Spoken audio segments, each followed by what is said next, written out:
الحمد للہ رب العالمین والعاقبۃ للمتقین والصلاة والسلام علی سید الانبیاء والمرسلین وعلی آلہ واصحابہ الطیبین الطاہرین اما بعد فاعوذ باللہ من الشیطان الرجیم بسم اللہ الرحمن الرحیم وَلَنَبْلُوَنَّكُمْ بِشَيْءٍ مِّنَ الْخَوْفِ وَالْجُوعِ وَنَقْصٍ مِّنَ الْأَمْوَالِ وَالْأَنفُسِ وَالثَّمَرَاتِ وَبَشِّرِ الصَّابِرِينَ الَّذِينَ إِذَا أَصَابَتْهُم مُّصِيبَةٌ قَالُوا إِنَّا لِلَّهِ وَإِنَّا إِلَيْهِ رَاجِعُونَ صدق اللہ العظیم۔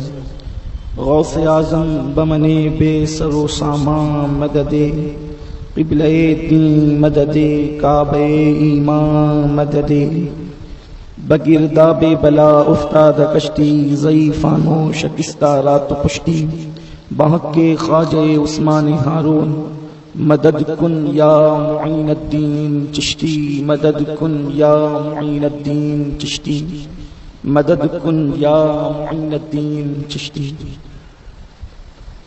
میرے پیارے آقا صلی اللہ تعالی علیہ وسلم کے پیارے دیوانوں، السلام علیکم ورحمۃ اللہ وبرکاتہ۔ آئیے ہم اور آپ مل کر انتہائی عقیدت و محبت کے ساتھ اپنے اور ساری کائنات کے مرکز عقیدت حضور رحمت عالم جان عالم جناب احمد مجتبی محمد مصطفیٰ ارواحنا فدا صلی اللہ علیہ وسلم کی بارگاہ بے کس پناہ میں جس طریقے سے میں پڑھاؤں آپ بھی میرے ساتھ مل کر بآواز بلند پڑھیں۔ الصلاۃ والسلام علیک یا رسول اللہ، الصلاۃ والسلام علیک یا نبی اللہ، الصلاۃ والسلام علیک یا حبیب اللہ، وعلی آلک واصحابک یا نور اللہ، صلی اللہ تعالی علیہ وسلم۔ کس زبان سے ہو بیان داستان اہل بیت، مدح گوئے مصطفیٰ ہے مدح شان اہل بیت، مدح گوئے مصطفیٰ ہے مدح خوان اہل بیت، ان کی پاکی کا خدائے پاک کرتا ہے بیان، ان کی پاکی کا خدائے پاک کرتا ہے بیان، آیے تطہیر سے ظاہر ہے شان اہل بیت، اپنا سودا بیچ کر بازار سونا کر گئے، اپنا سودا بیچ کر بازار سونا کر گئے، کون سی بستی بسائی تاجران اہل بیت، حورے کرتی ہے عروسان شہادت کا سنگھار، حورے کرتی ہے عروسان شہادت کا سنگھار، خوب رو دولہا بنا ہے ہر جوان اہل بیت، اور سر کٹانا گھر لٹانا کوئی تجھ سے سیکھ جائے، جان عالم ہو فدا اے خاندان اہل بیت، اور سر شہیدان محبت کے ہے نیزوں پر بلند، سر شہیدان محبت کے ہے نیزوں پر بلند، اور اونچی کی خدا نے عز و شان اہل بیت، اور بے ادب گستاخ فرقے کو سنا دے اے حسن، یوں کہا کرتے ہیں سنی داستان اہل بیت۔ میرے پیارے آقا صلی اللہ تعالی علیہ وسلم کے پیارے دیوانوں، آپ نے استاذ گرامی قائد محترم حضرت علامہ حافظ قاری محمد شاکر علی نوری صاحب قبلہ سے امام علی مقام کی آزمائش اور امتحان کے حوالے سے چند کلمات سماعت فرمائے۔ یہ بات بھی ذہن میں رکھنے کی ہے امتحان کے حوالے سے کہ ایک وقت میں ایک انسان سے صرف ایک ہی امتحان ہو سکتا ہے، دوسرا امتحان اس سے نہیں ہو سکتا، ورنہ لوگ یہ نہ سمجھیں کہ جب سب امتحان دیتے ہیں تو ہمارا امتحان اور امام حسین کا امتحان دونوں برابر برابر ہے۔ امام حسین کا امتحان تو حضرت ابراہیم کے امتحان کے برابر بھی نہیں ہے، اس لیے کہ ہم اہل سنت و جماعت امام حسین کے امتحان کو امتحان حسین نہیں سمجھتے بلکہ امتحان مصطفیٰ جان رحمت سمجھتے ہیں۔ اس بنیاد پر وہ امتحان ابراہیم سے بڑھ کر ہمیں نظر آتا ہے، کیونکہ وہ امتحان مصطفیٰ جان رحمت صلی اللہ علیہ وسلم کا امتحان ہے۔ اب یہاں ایک بات بھی واضح کر دوں کہ ممکن ہے کسی کو یہ لگے کہ حسین کا امتحان امام الانبیاء کا امتحان کیوں ہے؟ تو اس لیے ہے کہ ایک بچہ اگر بائک لے کر کے جا رہا ہو اور اس کا ایکسیڈنٹ ہو جائے تو وہ زخم کھا کر کے اتنا بے چین نہیں ہوتا جتنا کرسی پر بیٹھ کر کے اس کا صحیح سلامت باپ بے چین ہوتا ہے۔ تو یہ اصل میں بیٹے کی زخم باپ کا امتحان ہوتا ہے، یہ بہت خاص بات ذہن میں رکھنے کی ہے۔ تو ایک وقت میں ہر آدمی کا ایک امتحان ہوتا ہے۔ اللہ تبارک و تعالیٰ نے ایک مومن کے امتحان کی 4 قسمیں بیان کی ہے۔ اللہ فرماتا ہے ہم تمہیں ضرور آزمائیں گے، وَلَنَبْلُوَنَّكُمْ، تمہیں ضرور آزمائیں گے، بِشَيْءٍ مِّنَ الْخَوْفِ، کچھ چیزوں سے، اور ان میں سے کیا ہے؟ پہلی چیز، تمہارے اتنے دشمن بنا دیں گے کہ دشمن کے خوف کا غلبہ ہوگا، اور اس دشمن کے خوف کے غلبے سے تمہیں آزمایا جائے گا۔ بدر میں ایک امتحان تھا، دشمن کے غلبے کا خوف۔ اسی لیے تو صحابہ ان کو دیکھ کر کے کہتے تھے کہ اتنی بڑی تعداد ان کی ہے اور یہاں ہم 313 ہے، ہر آدمی کے پاس جو ہے وہ تلوار نیزے بھالے ہیں، اور یہاں تو صرف 8 لوگوں کے پاس تلوار ہے، اس میں سے بھی کچھ تلواریں ٹوٹی ہوئی ہے۔ تو ادھر دشمن کا غلبہ تھا، یہ امتحان تھا صحابہ کا، لیکن اس امتحان پر مدد آئی۔ اللہ فرماتا ہے وَلَقَدْ نَصَرَكُمُ اللَّهُ بِبَدْرٍ وَذِلَّةٍ، کہ ہم نے تمہیں جو ہے بدر کے دن ذلت سے بچا لیا اور اپنی نصرت نازل فرمائی۔ میرے پیارے آقا صلی اللہ علیہ وسلم کے پیارے دیوانوں، تو اللہ رب العزت فرماتے ہیں ہم تمہیں دشمن کے غلبے سے آزمائیں گے، اور ہم تمہیں بھوک کی شدت سے آزمائیں گے۔ تبوک کے موقع پر دشمن کا غلبہ نہیں تھا، اس وقت مسلمانوں کو بھوک سے آزمایا گیا۔ اسی لیے سیدنا فاروق اعظم فرماتے ہیں ایک کھجور کو 8 مسلمان چوس کر کے ایک دوسرے کو دیا کرتے تھے، بھوک کی شدت کا عالم یہ تھا۔ لیکن وہاں کھجور تو تھی، کھجور موجود تھی جس کو چوس کر کے صحابہ پانی پیتے تھے، حالانکہ اس کو اسرت کا لشکر کہا گیا ہے، جیسے اسرت کہا گیا اس کو، وہ لشکر جہاں پر تنگ دستی ہو، لیکن ان تنگ دستی کے ماحول میں ان کا قائد، ان کا سربراہ شان کا تھا کہ جس کی انگلیوں سے وہاں پانی کے چشمے جاری ہوئے، اور ایک ہی سفر میں مصطفیٰ جان رحمت سے 1500 معجزات ظاہر ہوئے۔ تبوک کا سفر وہ بابرکت سفر ہے کہ ایک سفر میں اللہ کے نبی نے 1500 معجزات دکھائے ہیں۔ اللہ فرماتا ہے ہم تمہیں آزمائیں گے، اولاد کو چھین کر کے، یعنی تمہاری اولاد کو تمہارے ہاتھوں سے لے کر تمہاری گود خالی کر دیں گے۔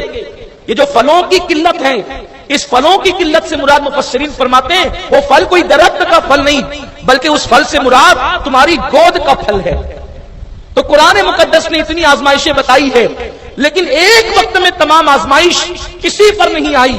ایک وقت میں، یہ ایک وقت میں چونکہ امتحان ایک ہی ہوتا ہے، جس سے امتحان HSC کا لیا جاتا ہے، اس حال میں اسی بندے سے HSC کا امتحان نہیں لیا جاتا۔ جس کا اس حال میں HSC کا امتحان ہوتا ہے، D.Ed کا پرچہ اس سے نہیں مانگا جاتا۔ D.Ed کا ہوتا ہے تو BA MBBS کے پرچے اس سے نہیں لیے جاتے، اس لیے کہ امتحان کا دستور ہے ایک وقت میں ایک انسان سے ایک ہی امتحان لیا جائے گا۔ لیکن چونکہ حسین امتحانات مصطفیٰ کی تکمیل ہے، حسین ابراہیم کے خواب کی تعبیر ہے، حسین اسماعیل کے ذبیحے کی تکمیل ہے، اس لیے اللہ نے کربلا میں جتنے امتحانات کی شکلیں تھی وہ سب ایک حسین کے اندر جمع فرما دی، اور اللہ نے سارے امتحانات ایک ساتھ امام حسین سے لیے۔ ایک طرف 72 ہے، دوسری طرف 22,000 ہے، یعنی 300 گنا لشکر زیادہ ہے، 300 پٹ لوگ زیادہ ہیں۔ آپ غور فرمائیں اتنا بڑا لشکر اتنے مختصر لشکر کے سامنے کبھی جمع نہیں ہوا، نہ تاریخ اسلام میں اور نہ اسلامی تاریخ سے پہلے۔ تو یہ امام عرش مقام امام حسین علی جدی علیہ السلام کا امتحان تھا۔ آپ اندازہ کریں یہ امتحان امام حسین نے کیسے دیا۔ لشکر سامنے ہیں، کوئی مرعوب نہ ہوئے، بھوک کی شدت ہے، ضمیر کا سودا نہ کیا، اولاد قربان کر رہے ہیں۔ آپ ذرا غور فرمائیں میرے پیارے آقا صلی اللہ علیہ وسلم کے پیارے دیوانوں، ہمیں وقت پر پروگرام ختم کرنا ہے، اس لیے میں بہت جلدی اپنے عنوان کی طرف بڑھنا چاہتا ہوں۔ آپ غور فرمائیں جناب ابراہیم علیہ السلام کا امتحان یہ ہے کہ اللہ تبارک و تعالی ان کو فرماتا ہے ابراہیم تجھے اپنا بیٹا میری راہ میں ذبح کرنا ہے۔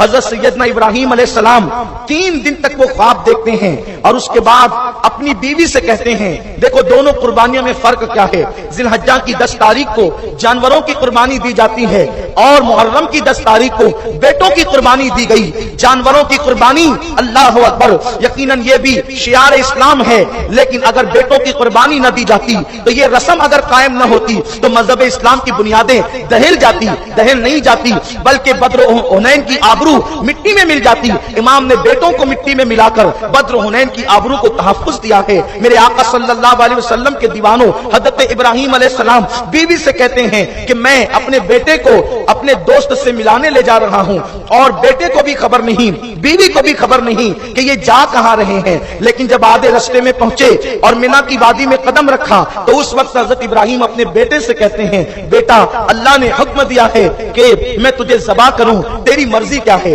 باپ اپنے بیٹے سے پوچھ رہا ہے، بیٹے تیری مرضی کیا ہے؟ بیٹا جواب دیتا ہے، افعل ما تؤمر، آپ کو جو حکم دیا گیا ہے آپ اسے کر گزریے۔ میرے آقا صلی اللہ علیہ وسلم کے پیارے دیوانوں، لیکن جب باپ اپنے بیٹے کی گردن پہ چھری رکھنا چاہتا ہے تو آپ اندازہ فرمائیں کہ بیٹا کہتا ہے، بابا میرے پیر باندھ دے تاکہ میں تڑپوں نہیں، میں زمین پر پیر نہیں رگڑوں، اور آپ اللہ اکبر مجھے اوندا لٹا دیں تاکہ آپ میرا چہرہ نہ دیکھ سکے۔ بیٹے کے کہنے پر ابراہیم علیہ السلام نے اپنے بیٹے کو اوندا لٹا دیا تاکہ چہرہ نہ دیکھ سکوں، اور اس کے بعد پھر وہ اوندا لٹانے کے بعد بھی جب بیٹے کی گردن دیکھ کر کے باپ کی شفقت اور محبت دیوار بننے لگی تو باپ نے اپنی آنکھوں پہ پٹی باندھ لیا تاکہ بیٹے اور باپ کی محبت دیوار نہ بن سکے۔ اب آئیے 10ویں محرم کو میدان کربلا میں باپ بیٹے سے نہیں کہتا کہ میں تجھے ذبح کرنا چاہتا ہوں، تیری مرضی کیا ہے؟ بیٹا باپ کے خیمے میں آ کر کے کہتا ہے، ابا جان ایک ایک کر کے سب میدان کربلا میں جا چکے ہیں اور اب مجھے زیادہ امتحان میں نہ رکھیں، میں جانا چاہتا ہوں، آپ کی مرضی کیا ہے؟ یہ دیکھیں وہاں باپ بیٹے سے کہہ رہا ہے اور یہاں بیٹا باپ سے کہتا ہے۔ وہاں بیٹے کی عمر صرف 12-13 سال ہے، یہاں بیٹا 18 سال کا جوان ہے۔ وہاں بیٹا سورت اسماعیل رکھتا ہے، یہاں بیٹا سورت مصطفیٰ رکھتا ہے، تصویر مصطفیٰ ہے، بلکہ اللہ اکبر سورت میں بھی فرق ہے۔ یہاں پر علی اکبر، امام علی اکبر مولا حسین کے صاحبزادے وہ تصویر مصطفیٰ تھے، بڑے حسین و جمیل تھے۔ خاندان کے لوگ حضور علیہ السلام کے پردہ فرمانے کے بعد جب بھی آقا کریم کی زیارت کرنا چاہتے تو امام حسن کو دیکھتے تھے تو ان کا دل ٹھنڈا ہو جاتا تھا۔ امام حسن کی شہادت کے بعد جب بھی خاندان رسول کے لوگ علی اکبر کو دیکھتے تھے تو حضرت علی اکبر کو دیکھ کر ان کا کلیجہ ٹھنڈا ہوتا تھا کہ تصویر مصطفیٰ ابھی بھی ہمارے خاندان میں موجود ہے۔ آپ اندازہ کریں، ہر باپ کو بیٹا پیارا ہوتا ہے، ہر باپ کو بیٹا عزیز ہوتا ہے، اور وہ بھی وہ بیٹا جو جوانی کی دہلیز پہ قدم رکھ دے اس سے کتنی امیدیں وابستہ ہوتی ہے، وہ بیٹا جو جوانی کی دہلیز پہ قدم رکھ دے اس سے کتنی آرزویں وابستہ ہوتی ہے۔ کہتے ہیں کہ جوان بیٹا بڑھاپے کا سہارا ہوتا ہے۔ جوان بیٹے سے متعلق اگر چوٹ لگنے کی خبر آ جائے تو لوگ بے چین اور بے قرار ہو جاتے ہیں۔ جوان بیٹا اگر روٹ کر کے چلا جائے تو گھر سونا سونا نظر آتا ہے، لیکن ایک جوان بیٹا اپنے باپ سے کہتا ہے، بابا مجھے میدان کربلا میں جانے کی اجازت دے تاکہ میں قربان ہو کر اپنے نانا کے دین کی حفاظت کروں۔ میرے پیارے آقا صلی اللہ علیہ وسلم کے پیارے دیوانوں، امام علی مقام اوپر سے نیچے تک جوان بیٹے علی اکبر کو دیکھتے ہیں اور مولا علی اکبر کو دیکھنے کے بعد حسین کی آنکھوں میں آنسو آ جاتے ہیں اور فرماتے، بیٹا کیا اب اس دن کے لیے میں حیات تھا کہ اپنے بیٹے کا لاشا بھی دیکھوں گا؟ لیکن بیٹا کہتا ہے، نہیں بابا، آپ کو میں اپنے ہوتے ہوئے میدان میں تو جانے کی اجازت نہیں دوں گا، البتہ میں آپ پہ قربان ہونا چاہتا ہوں۔ المختصر یہ ہے کہ مولا حسین اللہ اکبر اپنی بہن سے فرماتے ہیں، زینب دیکھو علی اکبر کیا کہتے ہیں۔ بہن کہتی ہے، بھیا انہیں جانے دے، اس لیے کہ یہ جائیں میدان کربلا میں اور اپنی جان قربان کر دیں۔ اس کے بعد مولا حسین اپنے بیٹے کو اپنے ہاتھوں سے جو ہے وہ رسول پاک صلی اللہ علیہ وآلہ وسلم کا امامہ باندھتے ہیں، اور امامہ باندھنے کے بعد امام علی مقام حضرت علی اکبر کو گھوڑے پر اپنے ہاتھ سے بٹھاتے ہیں اور رخصت کرتے میدان کربلا کی طرف۔ علی اکبر جیسے ہی 2 قدم آگے بڑھاتے ہیں آپ فرماتے ہیں، علی اکبر ذرا رکنا میرے بیٹے اور ٹھہرنا، میں ایک مرتبہ تجھ سے 2 بات اور کرنا چاہتا ہوں۔ علی اکبر واپس آئے، پھر بابا سے گردن جھکا کر 2 باتیں کی، اس کے بعد پھر کہا، اچھا بابا آخری سلام لینا، اور اس کے بعد پھر آگے بڑھے تو آپ پھر کہتے ہیں، علی اکبر ذرا رکنا، 2 باتیں تجھ سے اور کرنی ہے، پھر پلٹ کر کے آتے ہیں تو حضرت علی اکبر کہتے ہیں، بابا یہ میں 2 قدم جاتا ہوں، پھر آپ بلا لیتے ہیں، آخر مجھ سے اتنا امتحان کیوں لیا جاتا ہے کہ سب لوگوں نے جو ہے وہ جلدی جلدی شہادت کا مرتبہ حاصل کیا اور میرے لیے اتنی رکاوٹیں. تو امام علی مقام فرماتے ہیں علی اکبر میری محبتوں کا امتحان نہ لے. آج تجھے نہیں پتا کہ تیرے بابا حسین کا امتحان کتنا بڑا ہے اور تجھے نہیں معلوم کہ مجھ پر کیا گزر رہی ہے. علی اکبر اگر تجھے اس محبت کا احساس کرنا ہو تو میرے بیٹے بس اتنا یاد رکھ, اگر تیری طرح کوئی تیرا اتنا خوبصورت بیٹا ہوتا جو ہم شکل مصطفیٰ ہوتا, ہم شکل پیغمبر ہوتا اور وہ کربلا میں خاک و خون میں تڑپنے کے لیے جاتا, تو جو تیرے دل پر گزرتی وہ آج میرے دل پر گزر رہی ہے. حضرت ہاجرہ آج آ کر وہ منظر دیکھیں کہ ہاجرہ نے تو یہ سوچ کر بیٹے کو سنوارا تھا کہ میرا بیٹا میرے شوہر کے دوست سے ملنے جا رہا ہے, لیکن شہر بانو ام رباب اپنے بیٹے کو میدان کربلا میں اس طرح جاتا دیکھ رہی ہے کہ خیمے کے باہر نکل کر کہتی ہے علی اکبر ذرا ایک مرتبہ مڑ کر دیکھنا تاکہ آخری مرتبہ تیرا دیدار کر لیں. آپ غور فرمائیں امام علی مقام نے آج اپنی آنکھوں پر کوئی پٹی نہیں باندھنا ہے, اپنی آنکھوں کے سامنے 18 سال کے جوان بیٹے کو تڑپتے بلکتے اور آہیں بھرتے ہوئے دیکھنا ہے. ایسے عالم میں حضرت امام علی اکبر میدان کربلا میں قدم رکھتے ہیں اور جیسے ہی آپ نے میدان کربل میں قدم رکھا شمر لعین کی آواز آئی, لوگوں یہ حسین ابن علی ہے, حسین ابن علی کا بیٹا ہے علی اکبر, علی ابن حسین ابن علی, یہ حسین ابن علی کا بیٹا علی اکبر ہے, اس سے اکیلے اکیلے کوئی مقابلہ نہ کرنا بلکہ چاروں طرف سے اس پر ایک ساتھ حملہ کر دیا جائے اور اس کے بعد اللہ اکبر مولا علی اکبر پر ایک ساتھ حملہ کر دیا جاتا ہے اور ایک نیزہ حضرت سیدنا امام علی اکبر کے سینے میں نوفل یزیدی جو ہے وہ داخل کرتا ہے اور وہ سینہ وہ سینے سے پار ہو کر آپ کی پشت کی طرف نکلتا ہے اور وہ عرش کا تارا شہزادہ گل بدن زمین پر آتا ہے. امام علی مقام کا شہزادہ علی اکبر جیسے زمین پر گرتے ہیں اور کہتے ہیں یا ابا ادرکنی, یا ابا ادرکنی, اے میرے ابا میری مدد کیجئے. ایک آواز کربلا کے میدان میں گونجتی ہے, شمر لعین کی پلید آواز, حسین اپنے بیٹے کا لاشا اٹھا کر لے جا, جس بیٹے کے حسن پر تجھے ناز تھا ہم نے اسے مٹی میں ملا دیا, اس کا لاشا اٹھا کر کے لے جا. امام علی مقام میدان کربلا میں پہنچتے ہیں تو ایک عجیب سا منظر دیکھا. دوپہر کا وقت تو ہو چکا تھا, تپتی ہوئی ریت کربلا کی گویا کہ سورج نے آج پوری دنیا کی گرمی جمع کر کے کربلا میں اگلنا شروع کیا ہے. وہ کربلا کی تپتی ہوئی ریت گویا کہ آسمان آگ برسا رہا ہو, زمین شعلے اگل رہی ہو, اگر وہاں پر گوشت کا ٹکڑا ڈالا جائے تو بھون کر کے کباب ہو جائے. گرمی کی حدت اور شدت کا یہ عالم تھا. امام علی مقام کا بیٹا تپتی ہوئی ریت پر اپنے سر رکھ کر کے اپنے پیروں کو یوں رگڑ رہا تھا. امام علی مقام دوڑ کر بیٹے کے پاس آئے اور اس کے بعد آپ نے تپتی ہوئی ریت سے اپنے بیٹے کا سر اٹھایا اور اپنی گود میں رکھا اور گود میں رکھنے کے بعد امام علی مقام نے بیٹے کے چہرے پر ہاتھ پھیرنا شروع کیا. باپ کے ہاتھ کی ٹھنڈک پا کر وہ علی اکبر امام جو ہے آنکھیں کھول دیتے ہیں اور جب آنکھیں کھولا آپ نے تو بابا کی زیارت کی اور جب باپ کی زیارت کی آنکھوں میں آنسو امٹ آئے. وہ شہزادہ گل بدن نرم و نازک بدن والا شہزادہ جب اپنے باپ کی گود میں اپنے سر کو دیکھتے ہیں تو اپنے بابا سے کہتے ہیں ابا میرے سینے میں بڑی تکلیف ہے, اگر یہ سینے کا نیزہ آپ نکال سکتے ہیں تو نکال دیں. اگر آپ نے میرے سینے کا نیزہ نکال دیا تو آپ کا بیٹا آپ سے وعدہ کرتا ہے کہ میں علی کا پوتا ہوں اور میں اب بھی دشمن سے جنگ کرنے کی طاقت رکھتا ہوں, بس میری تکلیف اتنی ہے کہ آپ میرے سینے کا نیزہ نکال دیں. امام علی مقام نے اپنی 56 سالہ طاقت کو اکٹھا کیا اور اس کے بعد جو صبح سے لے کر دوپہر تک کبھی بھائیوں کے, کبھی بھتیجوں کے, کبھی بیٹوں کے لاشیں اٹھاتا رہا. جوان بیٹے کے سینے سے جب امام علی مقام نے اپنے بیٹے کے سینے سے نیزہ کھینچنا چاہا, پوری طاقت کو یکجا کر کے مسلمانوں تم بھی اولاد والے ہو, امام علی مقام کی قربانیوں کو, ان کے امتحان کو محسوس تو کرو. اللہ اکبر, یہ اذانیں, یہ نمازیں, یہ تلاوت, یہ درود, یہ عبادتیں اگر محفوظ ہے تو اہل بیت کے خون کی برکت سے محفوظ ہے. اس قربانی کو ہم کیسے بھلا سکتے ہیں. اللہ اکبر, امام نے جیسے ہی نیزے سے جو سینے سے نیزہ کھینچا, علامہ ابن عساکر لکھتے ہیں کہ جب امام نے اپنے بیٹے کے سینے سے نیزہ کھینچا تو نیزے کی نوک پر علی اکبر کے دل کا ٹکڑا نظر آیا. جیسے آپ نے بیٹے کے سینے کے کلیجے کا ٹکڑا, بیٹے کے سینے سے دل کا ٹکڑا نیزے کی انی پر دیکھا تو امام علی مقام پر ایک ایسا غم کا پہاڑ ٹوٹا گویا کہ اللہ اکبر 56 سال کی عمر تک امام حسین کے سر کا, داڑھی کا ایک بال بھی سفید نہ ہوا تھا, لیکن جب آپ نے نیزے پر اپنے بیٹے کے دل کا ٹکڑا دیکھا تو امام علی مقام دیکھتے ہی رہ گئے اور اور وہ اتنے غمگین ہوئے, ایسے غم کی کیفیت طاری ہوئی کہ امام علی مقام کے سر اور داڑھی کے سارے بال سفید ہو گئے. امام نے دل پر سے توجہ ہٹائی اور بیٹے کے چہرے کی طرف کی تو بیٹا آخری ہچکی لے کر کے دم توڑ چکا تھا.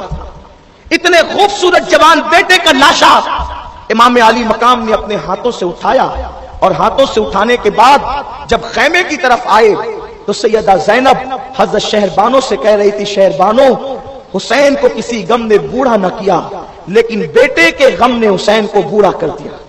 امام علی مقام پر غم کا وہ پہاڑ ٹوٹا. میرے آقا صلی اللہ علیہ وسلم کے دیوانوں, اسی پر امتحان ختم نہیں ہوا, امام علی مقام کی شہادت ہوئی. شہادت امام حسین کے بعد ایک نئے امتحان کا آغاز ہوا. وہ امتحان آل حسین کے ساتھ تھا, اولاد حسین کے ساتھ تھا. امام علی مقام کی جب شہادت ہو گئی, یہ شہادت اتنی پردرد ہے, پر اثر ہے, جس کے لیے وقت بھی چاہیے, ٹائم بھی چاہیے. امام کی شہادت کے بعد سورج کو گہن لگا, دن میں تارے نظر آنے لگے, خون کی برسات ہونے لگی. اس پر یزیدیوں کو انہوں نے بس نہیں کیا شہادت پر, بلکہ انہوں نے گھوڑے امام علی مقام کے لاش پر دوڑائے.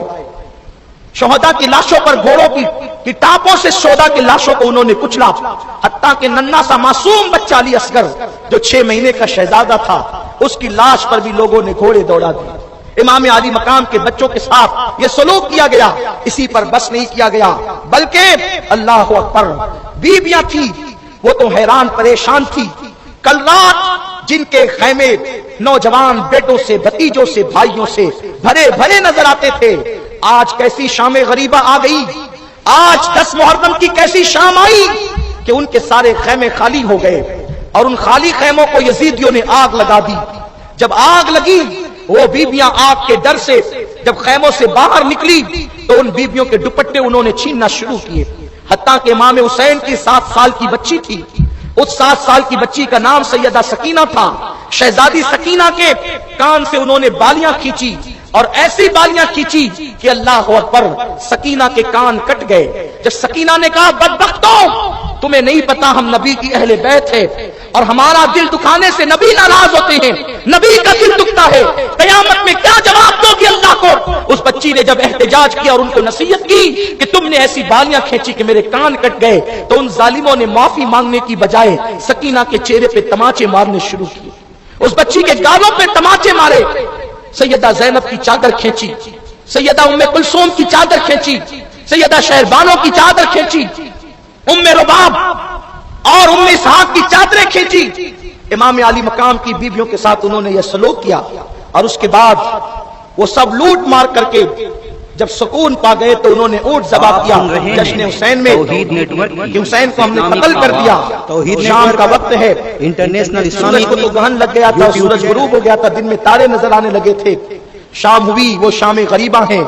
آج سے 1377 سال پہلے کی محرم شریف کی 10 تاریخ کے بعد جو 11ویں شب آئی وہ شام غریبہ کہلاتی ہے. امام علی مقام کی لاش پر گھوڑے دوڑ چکے, علی اکبر کی لاش پہ گھوڑے دوڑ چکے, عباس و قاسم کی لاش پہ گھوڑے دوڑ چکے. بے گور و کفن نبی کے شہزادے کربلا کے میدان میں پڑے ہوئے ہیں. وہ شہزادہ حسین عید کے دن جس کے کپڑے ان کا بابا نہ لا سکا, مولا علی اپنے شہزادوں کے لیے عید کے دن کپڑے نہ لا سکے, تو وہ شہزادہ حسین نے نانا کا دامن پکڑ کر کے کہا تھا کہ نانا مجھے کپڑے نہیں آئے, مجھے کپڑے چاہیے.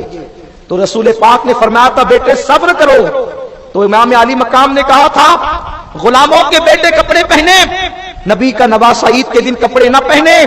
تو اللہ کے حبیب علیہ السلام بے چین ہوئے, دروازے پہ دستک ہوئی, آقا کریم نے عرض فرمایا کون؟ عرض کیا گیا یا رسول اللہ آج حسین کا درزی آیا ہے اور کپڑے لے کر کے آیا ہے. آقا کریم نے مسکرا کر دروازہ کھولا تو وہ درزی مدینہ منورہ کا رہنے والا نہیں بلکہ وہ سدرہ کا رہنے والا جبریل تھا جو حسین کا درزی بن کر آیا تھا. عید میں کپڑے نہ آئے تو جس کے لیے جنت کا جوڑا آتا تھا، جنت کے جوڑے اس لیے بھیجے تھے خدا نے تاکہ جب حسین بے گور و کفن پڑا رہے تو کوئی حسین کو بے کس و بے بس نہ سمجھے۔ بچپن میں حسین کی عظمت بتا دی تھی کہ یہ مانگ لے تو اس کے لیے جنت سے کپڑے آتے ہیں، لیکن آج حسین بے گور و کفن اس لیے پڑا ہے کہ حسین کا امتحان ہے۔ حسین بے کفن ہو کر حسین نے اسلام کو کفن کے اندر آنے سے بچا لیا ہے، ورنہ لوگوں نے تو اسلام کا کفن بھی تیار کر لیا تھا اور اسلام کو دفن کرنا چاہتے تھے۔ حسین نے کہا میں بے گور و کفن پڑا رہوں گا لیکن اسلام کی آبرو کو بچا لوں گا۔ اللہ اکبر۔ امام علی مقام کی یہ کیفیت سیدہ زینب نے دیکھی تو یہی آپ نے کہا واہ محمدا یا محمدا، واہ محمدا یا محمدا، یا رسول اللہ ہماری مدد کیجئے، یا رسول اللہ ہماری خبر دیجئے، یا رسول اللہ یہ وہی حسین ہے جس کے لیے جنت سے کپڑے آتے تھے، آج حسین کے لیے کفن تک میسر نہیں اور آپ کی آنکھوں میں آنسو آ گئے۔ میرے آقا علیہ السلام کے پیارے دیوانوں، اللہ اللہ، ادھر انہوں نے جشن حسین میں جو ہے اونٹ ذبح کیے، ہم نے حسین کو قتل کیا اور اس کی لاش پہ گھوڑے دوڑا دیے، حسین کے کپڑے تک ہم نے چھین لیے، لیکن جب انہوں نے کھانا تیار کیا اور کھانے کے لیے بیٹھے تو وہ پورا کھانا خون میں تبدیل ہو گیا، ان پہ ایک سناٹا سا چھا گیا، اب وہ لوگ ڈرے سہمے ادھر ہی بیٹھے رہے۔ ایسے میں سیدہ زینب کبریٰ سلام اللہ علیہا نے ایک ٹوٹا سا خنجر ہاتھ میں لیا اور ٹوٹا سا خنجر ہاتھ میں لے کر کے آپ لاشوں کا پہرا دینے لگی کہ میں اب کسی کو آنے نہیں دوں گی، اب ظلم کی انتہا ہو گئی ہے، اب صبر کی انتہا ہو گئی ہے، کوئی آئے گا تو اب زینب اسے اپنے ہاتھوں سے قتل کرے گی۔ فاتح خیبر کی بیٹی اب فاتح خیبر کا کردار ادا کرے گی، لیکن زینب کے ان نازک ہاتھوں میں خنجر بھی صحیح نہ تھا بلکہ ٹوٹا سا خنجر کربلا کی ریت میں کسی کا ملا تھا، وہ اٹھا کر کے لاشوں کا پہرا دینے لگی۔ لاشوں کا پہرا دیتے دیتے آپ نے سنا کہ لاشوں کے درمیان سے کسی کے رونے کی آواز آ رہی ہے، چونکہ وہ سارے لاشیں خیمے سے اٹھا کر لے گئے تھے اور کربلا کے میدان میں لے جا کر رکھ دیا تھا اور گھوڑوں سے کچل دیا تھا۔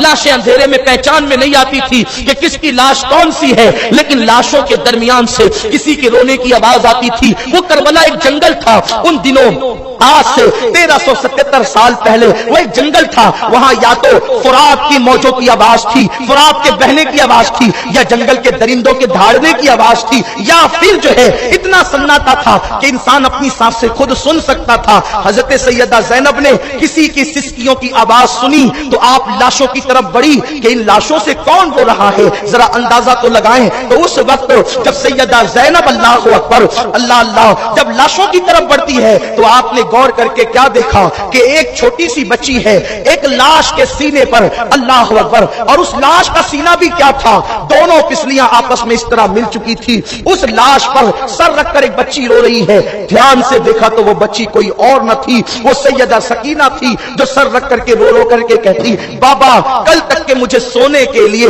آپ کا سینہ ملا کرتا تھا، لیکن آج تو آپ کی سکینہ کے لیے بستر بھی موجود نہیں۔ نبی کی بیٹیاں جن کے دوپٹوں کو کبھی چاند و سورج نے نہ دیکھا، آج وہ کھلے آسمان کے نیچے دوپٹے چھین کر کے ڈال دی گئی ہے، ان کا کوئی پرسان حال نہیں۔ میرے بابا آج تو سکینہ کے لیے آپ کا سینہ تو دور کی بات ہے، مجھے تو بستر بھی نصیب نہیں۔ سیدہ سکینہ کی ان آہ و فغاں کو سن کر زینب نے اس بچی کو اٹھایا، اپنے سینے سے لگایا اور سینے سے لگا کر کے سیدہ زینب کہتی ہے بیٹی اندھیرے میں بڑے بڑوں کو یہ لاشیں سمجھ میں نہیں آتے کہ کون سا لاشا کس کا ہے، تو نے کیسے پہچانا کہ یہ لاشا تیرے بابا حسین کا ہے اور صحیح پہچانا کہ یہ لاشا حسین کا ہے؟ تو سکینہ کہتی ہے پھوپھی جب تم خنجر لے کر کے پہرا دینے لگی تو مجھے نیند کا غلبہ ہونے لگا، تو مجھے میرے بابا کا سینہ یاد آ گیا، تو میں لاشوں کی طرف آئی اور میں نے کہا بابا تم کہاں ہو تاکہ میں تمہارے سینے پہ سر رکھ کے سو جاؤں۔ تو پھوپھی اسی لاشے سے آواز آئی تھی سکینہ تیرا بابا حسین یہاں ہے، تو میں یہاں پر چلی آئی۔ اللہ اکبر، سکینہ کو اٹھا کر کے لایا، سکینہ روتے روتے بے ہوش ہو گئی اور سیدہ زینب اسی طرح کا پہرا دینے لگی۔ ایک سایہ آپ نے دیکھا کہ تیزی کے ساتھ ایک سایہ جو ہے وہ میدان میں بڑھتا چلا آ رہا ہے، سیدہ سکینہ نے ٹوٹا سا خنجر پھر تان دیا اور اس کے بعد کا خبردار